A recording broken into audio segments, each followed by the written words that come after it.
Thank you, Madam President. Our guest speaker today is the amazing Hondo, a former Cretan High School math teacher who's been entertaining and inspiring folks on a full-time basis now for the past 40 years. Hondo travels to the USA and beyond, performing his magic with a message for a wide variety of business events, private celebrations, and service clubs such as ours.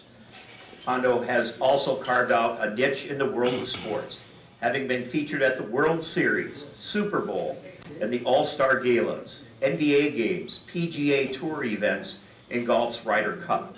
He has entertained notables such as Bruce Springsteen, Arnold Palmer, Joe DiMaggio, Bob Hope, Franco Harris, and many others who are still alive.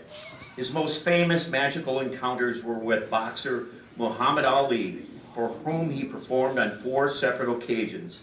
Hondo is also peer recognized as a distinguished member of the Minnesota National Speakers Association Hall of Fame, inducted by our very own Manny Style.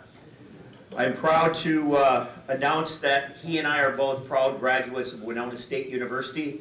In fact, I was on the Winona State University Alumni Society when we selected him in 1991 to be a young alum of our distinguished Hall of Fame. I would join that group 11 years later. So it's pretty cool. I've seen him perform many, many, many times. He is absolutely amazing. So please join me in welcoming the mathematician turned magician who once performed for 4 United States presidents. That's right, at the same time. Okay, in South Dakota at Mount Rushmore. Today we acknowledge each of you for the optimist magic you do in serving and supporting our youth. So sit back, relax, and sharpen your senses as we enjoy magic and message of the amazing Hondo. Hey, thank you. Thank you very much. Thank you very much. Thank you very much. I'm going to turn my mic up just a little bit here. To quote Lou Holtz, that's the kind of introduction I can listen to all day, and like some of you, I thought I might have to. That's what Lou Holtz used to do. All right, there we go. Can we hear? Yes. All right.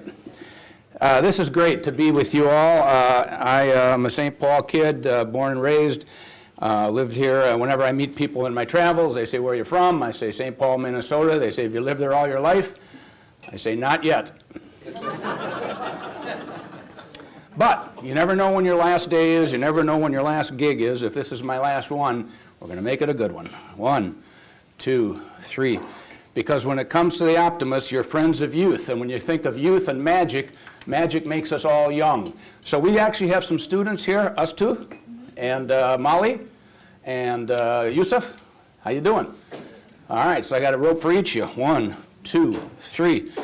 All right, think about your future. Think of what you want to do. And well, let's just make sure these are not trick ropes. Dan, can you give it a little tug? Yes. Okay. Just a little tug. That's okay. I'm excited too. All right. All right. And the short one. See if you can stretch it.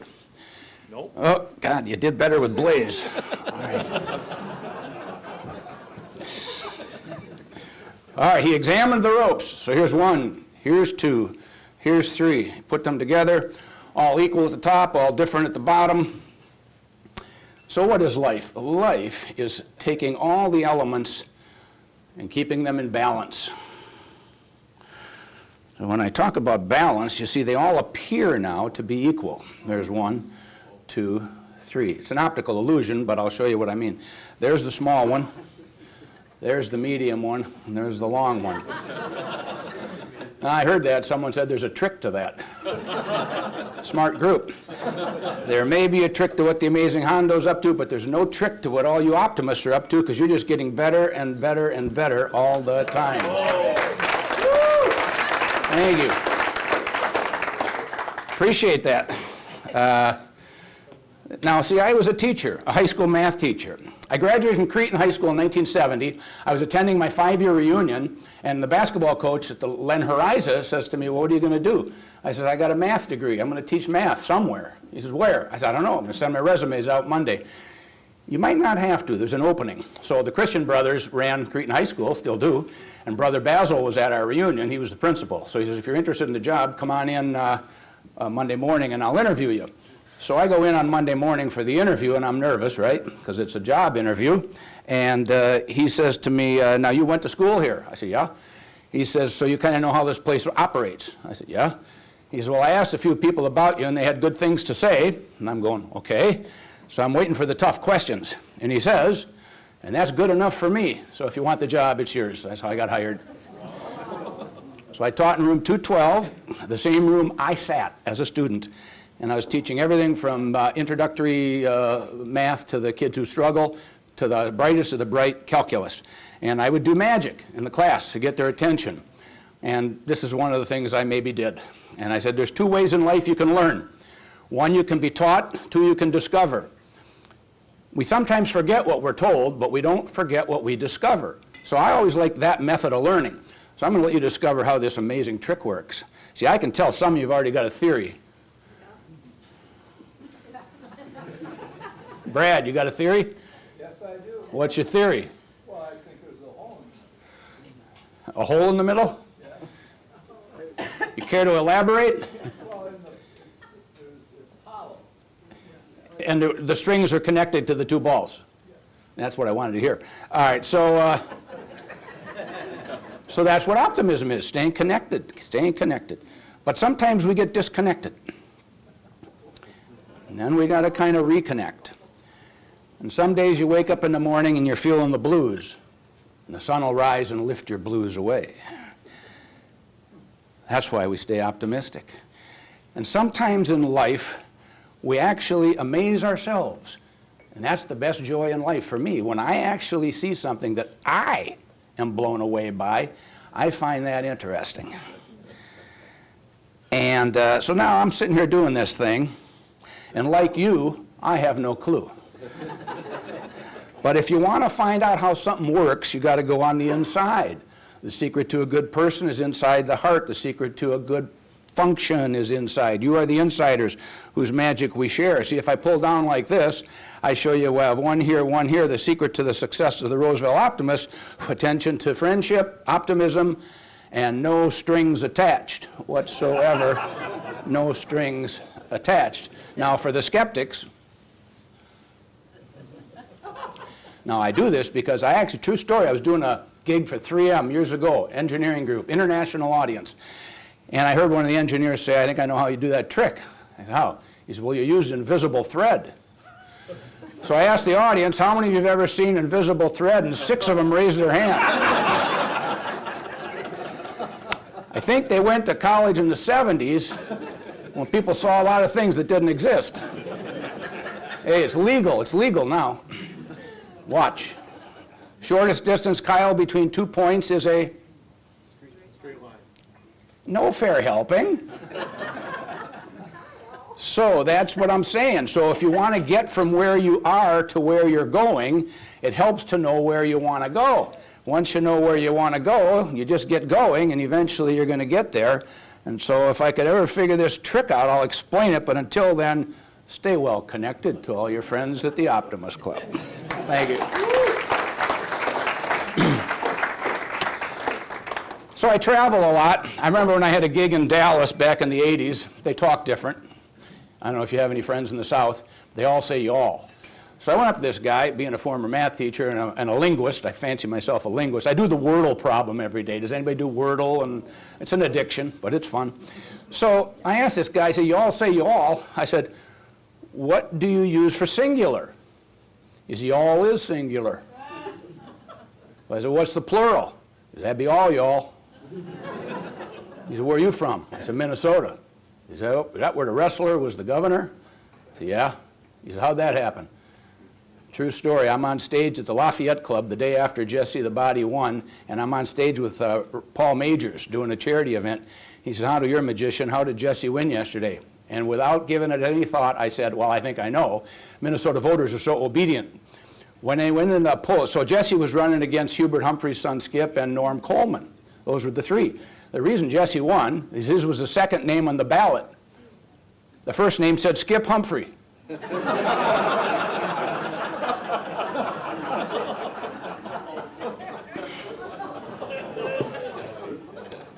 That's why we have such a great state. Well, here's a little something I put together, a little marketing trick. I put my name on an ace of spades, and this trick is called the power of observation. And I saw a quote from the great Yogi Berra. I love Yogi Berra's quotes. He says, "You can observe a lot just by watching." So watch and see if you can observe. Follow the ace. That's your job. I'm going to start by putting a blank card here. I put the ace in between these two. Now, there are street hustlers in major cities like New York that fleece tourists out of money with a smaller version of this trick called three-card Monte. I use 4 cards. I put a blank on top, followed by the ace, followed by the blank. Where's the ace? Right, because it's not that one, is it? Is it that one? No. Is it that one? No. You weren't watching very close, guys. I mean, seriously. I thought you might have seen what I did there. The ace jumped back over there. I can do that again for you. Put a blank card down over here. I always start with the ace right in the middle. You can't possibly lose it this time. These are laminated cards, so I can't cheat. A blank, an ace, and a blank. Where should it be? Should be right in the middle, because it's not this one here. Interesting. Huh. Not this one here, and it's not. See, by now, I would have thought you're catching on, but you're a little slow. We'll give you one more shot at this, but that's all I'm going to do is one more shot. Put a blank card down here. I'll do this as slow as I can. Keep your eye on that ace. It's really there. These are laminated. Yeah, okay. Yeah, so they can't change. All right, watch. This time I'm only going to move one card to the top. I think you know what to say. So where is the ace? On the table. On the table. Very good. Fool me once, fool me twice. You aren't going to get me a third time. Because when it comes to the Roseville Optimist, you're all number one. You're all number one. You're all number one. I appreciate it. We'll have time for some questions at some point. Let me involve our young guests. I've got 4 cards here. These are blue. 1, 2, 3, 4, and they're jacks. 4 jacks. Molly, do you play cards? Do you know cards? So cards come 52 to a pack. Spades, hearts, diamonds, clubs. 2 of them are red. 2 of them are black. Ace through king. Yusuf, did you know this? Kind of. Just kind of. Us too, did you know this? Okay, so it's apparent young people just are too busy on their phones. They don't have time to play cards. You're going to learn something today at the Optimist Club. So I'm going to start with Molly. Molly, I have 2 blacks in here and 2 reds. If you were going to remove a color, which color would you remove? Black, fine, they're gone, just like magic. Yusuf, I want you to remove the others. Which one did you take out? Which ones? Red. Thanks. Us two. We're going to put one of the black ones back. Should we put the spade or the club back? It's your choice. The club. All right, because this is an Optimist club. So if we put the club back, that would be the jack of clubs goes back, okay? And you're wearing sort of a shade of red, and playing cards come in blue and red back. These were the blue backs, I think. Right. I thought you turned one over. Did I say to turn it over? No. Oh, I want the jack of clubs turned over. Boom.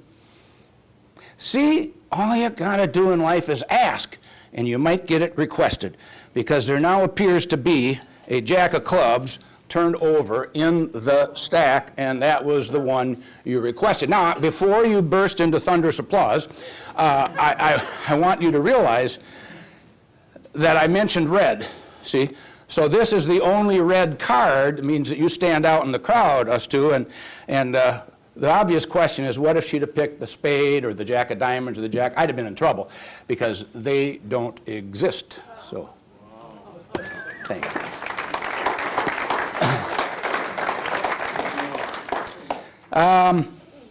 Probably should do my public service announcement for you young people. I brought me a Guinness and a Beck's. Do you know what beer is, Yusuf? You don't drink it, do you? No. Good. And if you did, you wouldn't admit it here. Guinness comes from? Ireland. I got the opportunity to perform over there a decade ago for the University of Notre Dame when they played Navy. It was a fun trip. These are two bags. And one goes in one goes in the other. Green bottle Beck's goes over here. The brown bottle Guinness goes over here. They're about to switch places. Watch. 1, 2, 3, switch. I find it amazing. Hard part's to make them go back. 3, 2, 1, go back, and the Guinness is now back.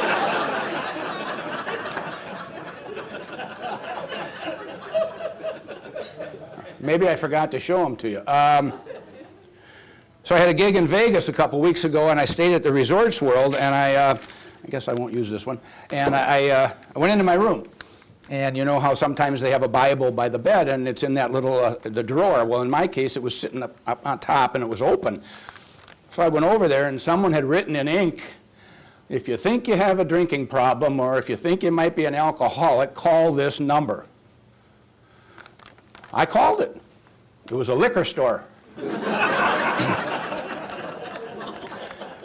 So I went down to the concierge and I said, what's the quickest way to the liquor store? He says, are you walking or are you driving? I said, I'm driving. He goes, that's the quickest.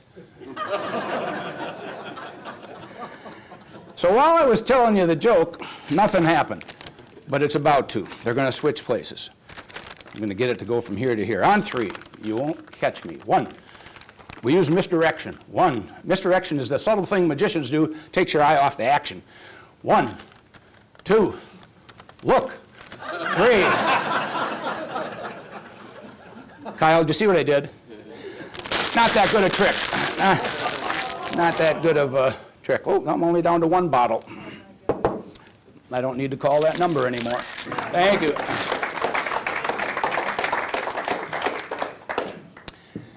So I got to tell a story about Manny's style. We were at the National Speakers Association convention maybe 20 years ago out in California, San Diego area, and we wanted to catch a dinner. So we go out to this restaurant where the boats were, the pier and the ocean.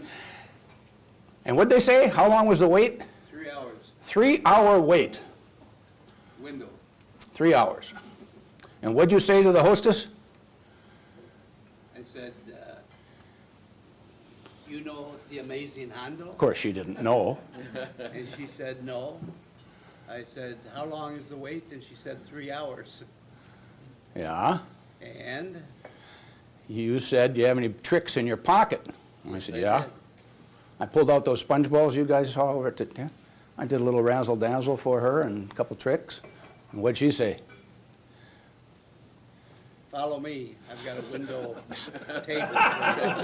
We had the best table in the restaurant in about 8 seconds. And I wasn't sure if it was my magic or Manny's charm, but it worked pretty well. We didn't even have to do what they used to do in Vegas, where you had to tip the maitre d' to get a good seat at the show. Okay, so how old are you, Kyle? About 31? 30. 30, I was close. You remember when you were 13? Sure. I think you're the guy. I went in to get a physical, and the 13-year-old looked just like you, came walking into the doctor's office. He had a carrot coming out of his ear, celery stalk coming out of his nose. He didn't look too happy. And the doctor comes up and says, son, what seems to be the problem? And Kyle says, I just don't feel very good. And the doctor says, it's pretty obvious to me that you're not eating right. You got to think about it. I don't hunt, but some people do. Does anybody hunt? Not many, a couple, okay. So they go, where do they go for pheasants? Southeastern Minnesota. Okay. 2 brothers were doing this on a farmer's property with permission, and they're walking along, and finally one of the brothers sees a hole, a big hole in the ground. He says to this buddy, he says, hey, brother, he says, wait, don't go there, there's a hole. He says, well, how deep is it? He says, I can't tell, but one of them was a physics major, and he knew that you could tell by how long it took something to go by gravity. There's a rule, a formula. I forget what it is. You know what it is, gravity? Anybody know the gravity rule? 1/2 AT squared. Huh? 1/2 AT squared. Yeah. Thanks. And so there happened to be an anchor sitting right next to the hole, so he says to his brother, just pick up the anchor and drop it, we'll count. He just picks the thing up and he drops it. 1,001. They got up to about 8 seconds and didn't hear anything, and all of a sudden a goat came out of nowhere and sprinted between them and jumped in the hole, a goat. About 5 seconds later, they heard a whistle. It was the farmer whose land they were on. Oh, Betsy, Betsy. Who's Betsy? But Betsy's my goat. Have you seen her? Well, sir, your goat just dove into this hole. He says, that's pretty much impossible. I had her tied to an anchor.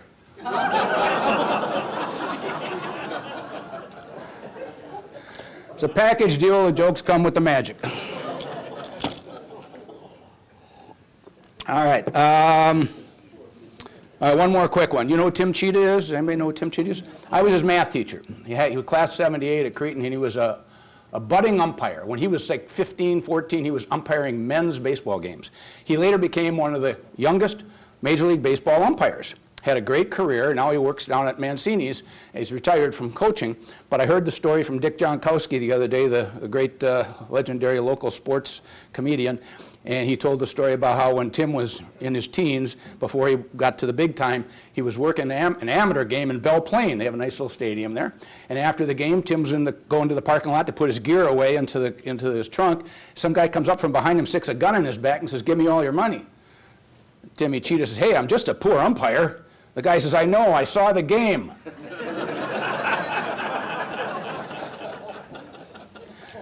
These are great for a roast. Okay, back to the magic. Let's try, who's got a 651? Anybody got a 651 area code?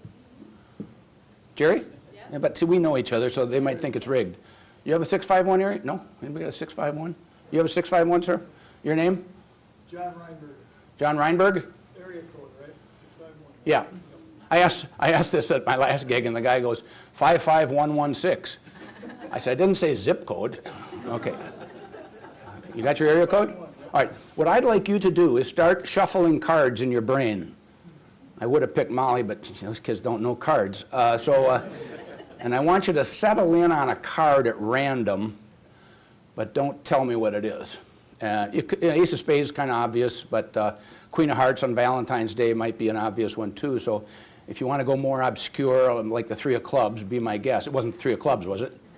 Would have been great if it was. Let me go over to this side. Sir, mustache with your legs folded, your name? Dave. Who said Dave? Fine, I wasn't looking at you, but I'll go for it. No, I was. Are you also a Dave? No, I'm not. What's yours, sir? Mark. Mark, think of a number from, a random number from 1 to 1,000, or in your case, as high as you can go. I mean, if that's too high. Have you got a number? I got a number. All right, don't tell me. I'm going to try to write it down. Name a color, please. Blue. Blue. You're very close. It was black.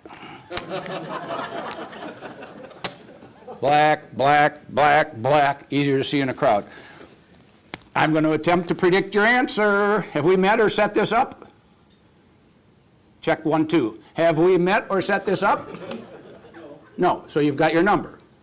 I'm going to attempt, don't tell me, I'm going to attempt to. Try to remember. You want to tell the guy next to you, go ahead, whisper it.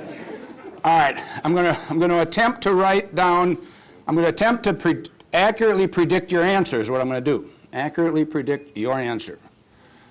All right, I'm sensing an odd number. Would you agree? It is odd.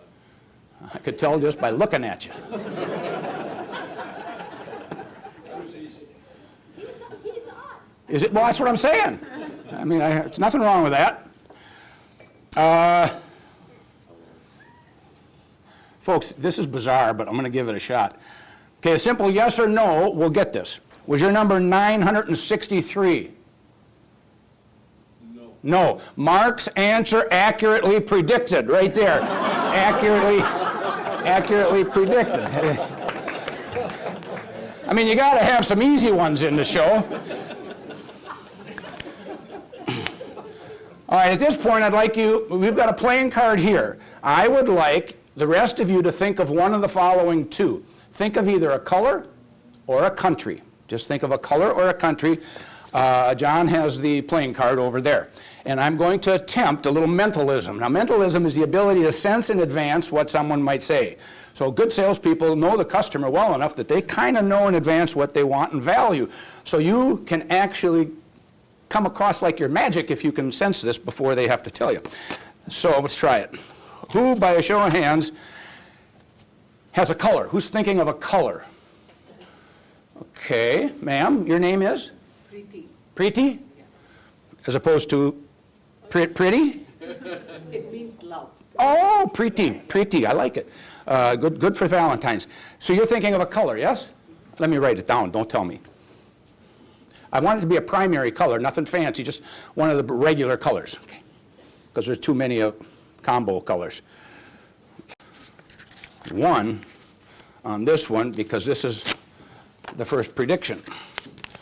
And I will set this under the clipboard where it can't go anywhere. All right. Who's thinking of a country? Somebody, let's go. Ma'am, are you a Lundell? Yeah. Are you related to the Lundell next to you? Yes, I am. Brad. And your first name? Randy. Randy. With a Y or an I? I. All right, Randy. Think of you got your country? Yep. I'm going to attempt to write it down. You ever been there? Yep. That helps. Have I been there? I don't know. Well, aren't you a mentalist? You think I've been there? Yeah. I haven't been to a lot of them, but some of them.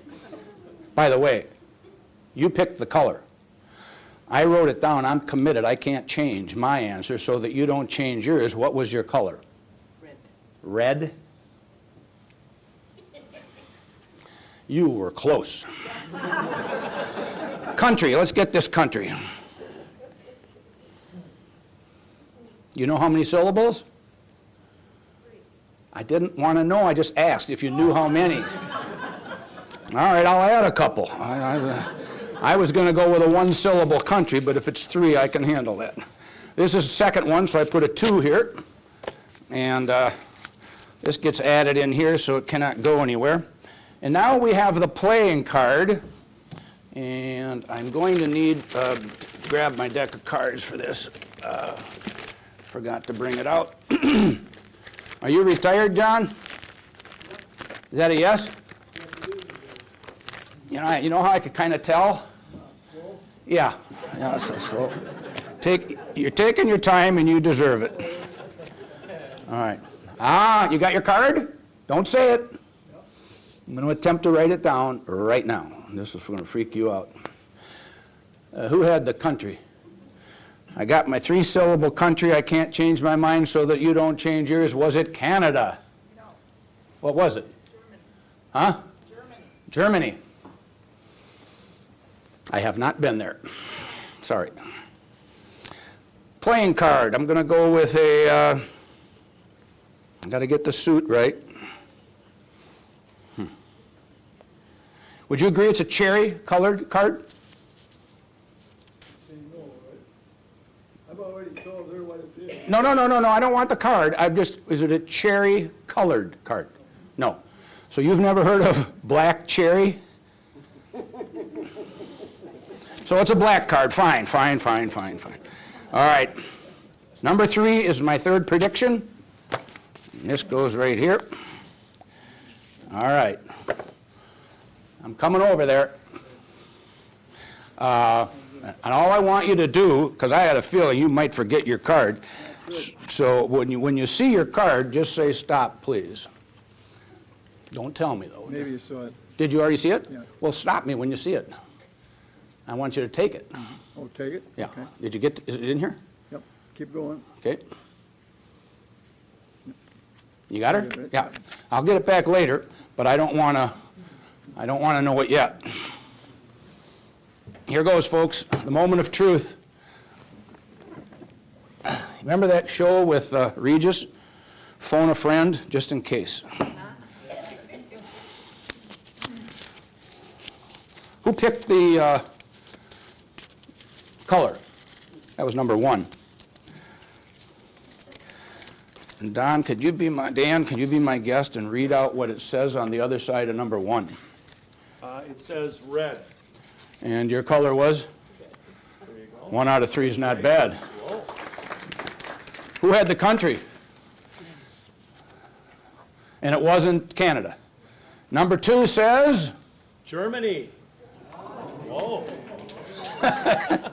You guys aren't that impressed. I kind of am. You can't believe the rush you feel when you do this. And number 3, Karen, for John over there says, Call me. oh, call me. Oh, John, if you don't mind, I'd like to call you. Do you know your phone number? No, 'cause I'm not using, I don't have a phone with me. Doesn't matter. I'm going to call your voicemail. Well, you can try, but it's gonna good luck on this. Well, hold on a sec. Let me go open up my phone here.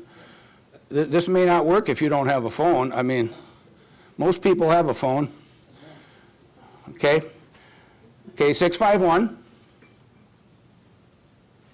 Help me. You're supposed to know it, aren't you? I don't know your phone. If I knew your phone number, It's not gonna work here with me on, because it's not gonna work in that system. well, what kind, are you like an I don't have a phone really, okay? well, just make up a phone number. Do you know his phone number? Yeah, you got a phone? 651. Well, see, I should have gone to you from the beginning. 651, huh? Try that one. 703 703 5702. 5702. That wasn't that difficult. 651 703 5702, okay? Is that it? Yep. I'm going to hit send. And folks, you're going to hear something. Is this your number or his number? Okay, well, I got to warn you, I just cyber hacked you. But it's a one-shot deal. Here goes. Hey, it's the amazing Hondo, magic with a message, and here's my message. Sorry, but I've temporarily occupied your voicemail subconscious, and I think it's telling me that you are thinking of the 7 of clubs. Is that amazing, or what? Is that the 7 of clubs? Woo-hoo-hoo!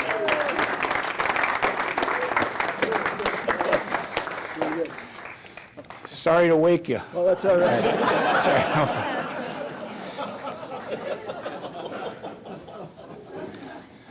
So as you can see, this is the sort of stuff that I've been doing for 40 years. I got a closer I'm going to save for the end. I'll take some questions. I got one other one I could do if you want, but I don't know how we're doing on time, so we're okay. I only got another hour. Any questions? Yes, Terry. Great question. I think I was 16 years old, high school, all boys high school, Cretin, and the boys were having a little poker party, playing for nickels and dimes, and a classmate by the name of Tom Barbeau, who's a very successful architect in town, who actually had a casino in his house as a high school student because he was into the probabilities and the math of Vegas. But this was just a card game, and he did a card trick, and I was blown away. And being a math guy, I figure I can solve all these problems. I couldn't reconstruct it, no idea. So I kept bugging him, and he never told me how to do it. But eventually, he told me how he learned it. He read a book. So I went and I found the book. So for 5 years, I was a self-taught card trick guy just from reading books. And I used those card tricks in college in Winona, played on the basketball and the baseball team, and we'd go on bus trips to play all of our opponents. So I'd practice on the bus, and I'd do tricks for teammates. We'd eat in these restaurants. I'd show the servers some tricks. We go downtown in Winona to the bars, you know. I was a chick magnet. I mean, I had all the magic, and all the girls would come around, and then when I put my magic away, they all left with all the guys, and I'm standing there with my deck of cards. You know, this isn't fair, but... So I'm a public servant. So that's how I started. And then the summer before my senior year at Winona State, I had a little brother who had taken magic lessons at Eagle Magic Store in downtown Minneapolis. So I went down there on a Saturday, and the guy behind the counter, that trick I opened the show with the 3 ropes, the guy behind the counter did that trick, and it kind of blew me away. So I said, I got to learn this stuff. And there was a guy, a sleight of hand expert named Al Schneider, doing stuff behind the counter, and he did this one trick. Man, he's probably seen me do it. He's got 4 coins in the corners, puts a card on top of each one, picks up 2 of them, and that coin's over here. Picks up these 2, that coin's over here, picks up these 2, and those 4 coins all gathered in one spot, and I had no clue. And I said, is there any way I could learn that? He said, I'm starting a class on Monday night. I said, I know a magician's never supposed to repeat a trick, but if you'll make an exception and do that trick one more time, and if I can't figure it out, I'll sign up for your class. He says, promise? I said, promise. He did it again. I still had no idea. So I said, okay, what time's the class start? So it was $100. To me in 1974, that was a lot of money when you don't have $100. So I think I went to my parents. They might have helped me out. That's the best $100 I ever spent. This guy had 6 of us in class. We sat at a table like this, 6 of us. He was the head guy, and I was the one who took the bit. I got, I got sucked in. I just couldn't stand it. I loved it. And I practiced 35 hours a week that summer for every 2 hours of instruction. He had, class was Monday night, 8 Monday nights. So for 16 hours of instruction for $100, that's $16 an hour. That's a pretty good deal. And I practiced a lot. And I had a summer job working for the St. Paul Water Department out at McCarran's water filtration plant, and I was on the midnight shift. The job on the midnight shift, I worked in the lime room. Lime is an ingredient that gets added to make water safe to drink, and I had to make sure the amounts were correct. Well, if all the machinery was working fine, I had nothing to do. Every hour I had to take a meter reading. That was it. So what did I do? I brought my cards, I brought my magic in there, and I went and bought 3 mirrors, 12 inches by 12-inch mirrors. And I duct taped 2 of them together, folded them like this, and when I got there, I'd open it up in front of me. I could see your view, I could see your view, I could see your view. I'd put my hands in and I'd practice my sleight of hand. And I'd listen to music. And so I'm doing this, and to the point where you get in a trance, where you just sort of, you forget they're your hands. And all of a sudden I did something that blew my own mind, and I said, how the hell did you do that? And I wouldn't say. So I knew I was ready. That's how I got started. Yeah. You seem so relaxed, but you've performed magic in front of some pretty amazing people.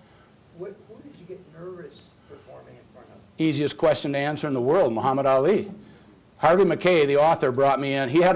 Harvey Mackay was a big author and wrote, he's still alive, 90. I performed at his 90th birthday party in Scottsdale, I'll get back to you, 2 years ago, and he had about 200 people at his 90th birthday party staying at the Arizona Biltmore, and on one of the nights, Elton John was playing at where the baseball team plays. Harvey had somehow purchased 200 or 300 tickets, and all of his guests got to go see Elton John on buses for free. So I went up to Harvey, I said, Harvey, what's the purchase ticket limit for Elton John? He goes, it's 4. I said, how the hell did you get 300? You think you're a magician? So, Muhammad Ali. 1997, Muhammad was here to be a celebrity at Harvey's book signing. But they had a half hour or a half a day where Muhammad was going to be in this hotel suite. And Harvey would bring in a group of friends every half hour, and he knew that Muhammad liked magic, so he called me up and asked if I'd be willing to perform. I said, sure. So I'm over there, and the first time I was sitting next to Muhammad Ali, I can't believe this is happening, and I got to do my magic, and I mean, I'm kind of shaking. And but I do have a story. He liked what I did, and that calmed me down, but at one point he leans over to me and he says, you think you're amazing? He says, I'll make a comeback. I said, what? He said, I'm coming out of retirement. I said, yeah? Who are you going to fight first? He goes, you. I said, how do you think I'll do against you, champ? He goes, with all your jive, I'd take you in 5. So I got a poem from Muhammad. Yes? Yeah, I was going to ask you, how much practice, behind the scenes do you have to do, say, every day or week? Well, it used to be a lot. Now it's not as much. I don't need to practice this as much because it's like riding a bike. I'll tell you what I do have to practice, what I'm saying. Now, I don't write a script, but I do a lot of time writing bullet points and notes, so I want to make what I do fit the audience and the reason I'm there. So that's why Manny actually helped me with my tagline, because when I first got into doing my magic, my business card said, Hondo the Magician. The tagline was, have tricks, will travel, which was a play on a show when I was a kid. Anybody remember the name of that show? Have gun, will travel. So I wanted to make it look like I'm more than a local magician, because I knew I couldn't make a living that way. So, and then I met Manny through the Speakers Association, and I think he might have said to me, you're good at weaving messages into your magic. Have you ever thought of I don't know, we kind of talked, and somehow magic with a message came, and That's what I've been using. Now, I've been toying with a different one, magic and more, exclamation point. Don't know if that's better than magic with a message or not, but so my prep is more on preparing my routine and my talk. You know, that's more. But yeah, I still, if I'm home and I don't have shows for 2 or 3 weeks, I'll go open this thing up and I'll just, you know, pretend I have an audience and do my show. And you know what? The audience participation part's a lot like what I just tried with you.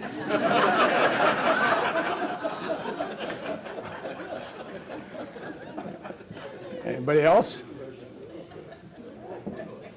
You know, if I was out there, I'd have a question or two, and let me tell you why.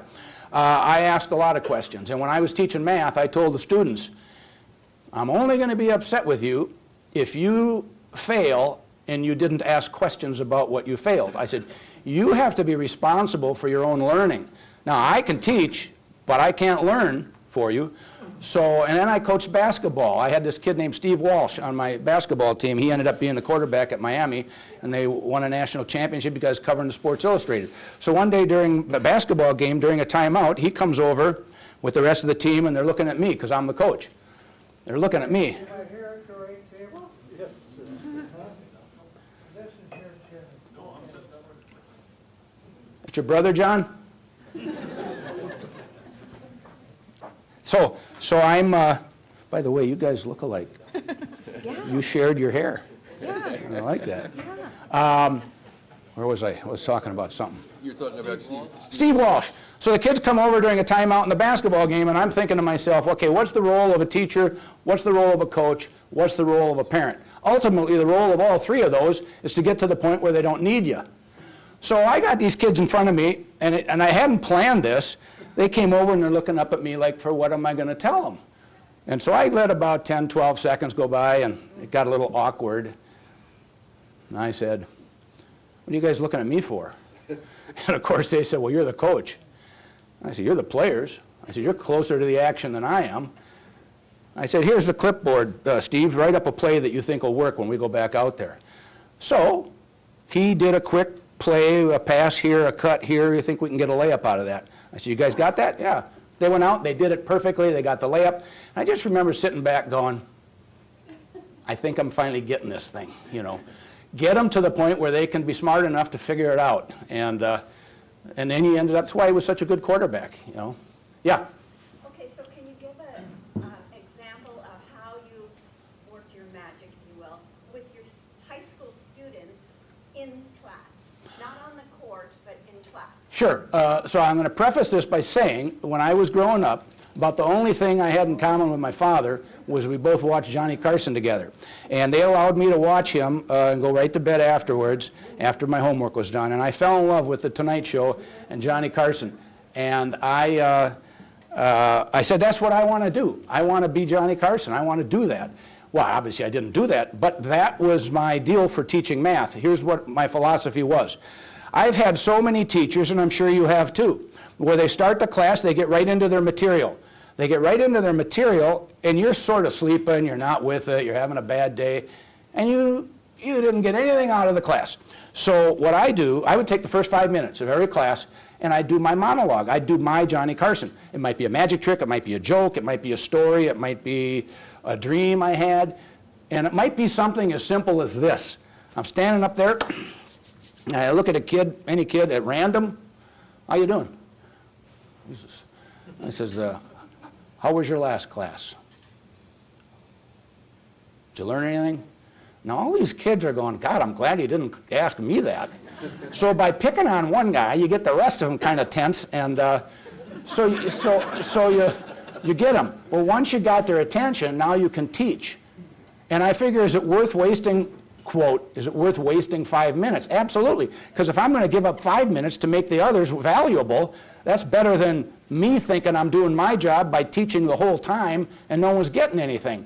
So that was sort of my philosophy. But now I also did my own sort of sinister magic. I suspected some cheating in one particular class. This was the slower class, the sophomores, and I knew that this one kid was looking at the kid across, okay?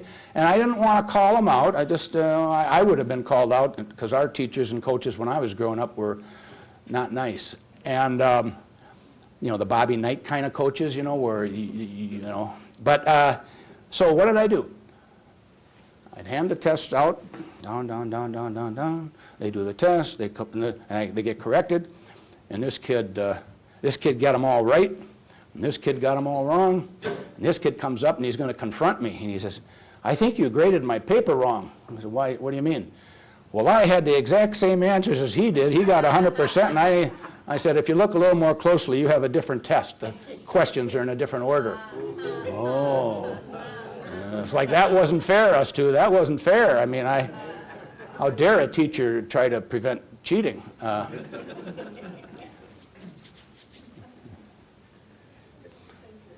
got 2 minutes? Go for 2. All right. So, I got 20 seconds. Which one's longer, green or red? Red. Which one's longer, green or red? Green. How can they both be longer? Red. See? Life is how you look at it. Looks like green, looks like red. God, we looked at this in the 70s too for a long time. Exactly the same. We're all equal in many ways, but we're also different in many ways. Find your difference and exploit it in a good way. St. Paul Pioneer Press, my first job, delivering these things in my neighborhood. I grew up a half a block north of St. Thomas College. In those days, we had to go out and collect. Anybody ever have to collect on a paper route? You had that big old wallet with a chain. The chain was attached to your belt, and the wallet sat back here, and you had cash, and you got paid. Except when you try to collect from kids in the dorm room, that was not easy. I went one time in this dorm room at Ireland Hall, and so the college kids decided to mess with me. They padlocked me to their bedpost. I am now chained to this guy's bed. And I got scared. I was in 7th grade. I didn't know what was going to happen. And Father Vachereau, who was the priest that was checking in on the kids every night at 7 o'clock or whatever, I started crying almost. Father, Father. Boy, those kids, that never happened again, I'll tell you. All right, y'all, here we go. This is my most visual trick. Also the one Lou Holtz and I collaborated on. I have a video on YouTube. If you Google Hondo and Muhammad Ali, this is the one you'll see, because I did a little tribute for him after he passed away. Every time you tear the paper, you get twice what you started with. Kyle, you're good at math. You go from 1 to 2, 2 to 4, 4 to 8 to 16 to... Look at this guy. I love it. Could you have done that, John? Not when you're retired. All right.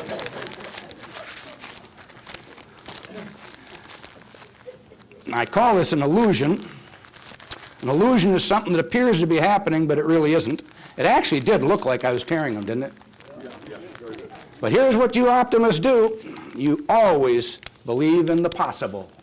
Because when you stick together, anything is possible. 1, 2, 3, stick together just like that. And the paper right back.